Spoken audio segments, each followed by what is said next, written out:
Welcome to Lesson 3, how to create your winning selling profile on Fiverr. You want to sign up on Fiverr using your desktop browser on your computer. There are some basic important concepts here. 1, create your account and use your real name. This is really important to help build trust with the Fiverr community. In addition, you want to use a good picture of yourself as your profile picture. This helps also improve trust. And most importantly, it helps visually build trust.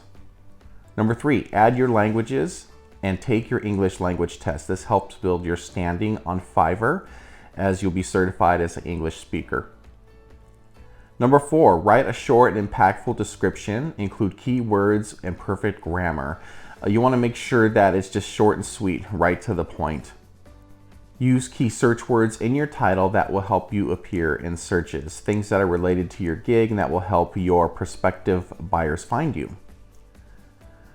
You want to add up to 12 skills. Use persuasive language and fill out education and certifications. Anything that you've done to help boost your profile. Okay, we're going to look at my profile here as an example. I've got my name, my picture there. I've got my average ratings. You can see that I'm from the US.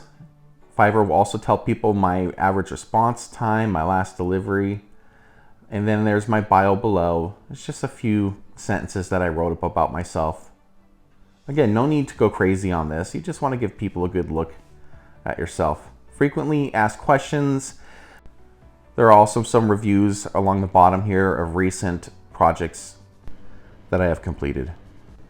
Here's an example of what not to do when you set up a new seller profile. As you can see, this person here just has a picture of the letter N as their profile picture. It's not very catchy. Again, you want to use your best photo. Furthermore, they use the word not followed by their name as their profile name. You want to use your own name. Their description is just kind of boring. There's just nothing really there that stands out. It's a new seller, but this should give you an idea of what not to do. Hope this helps. Thank you for watching Lesson 3, and we'll see you on Lesson 4.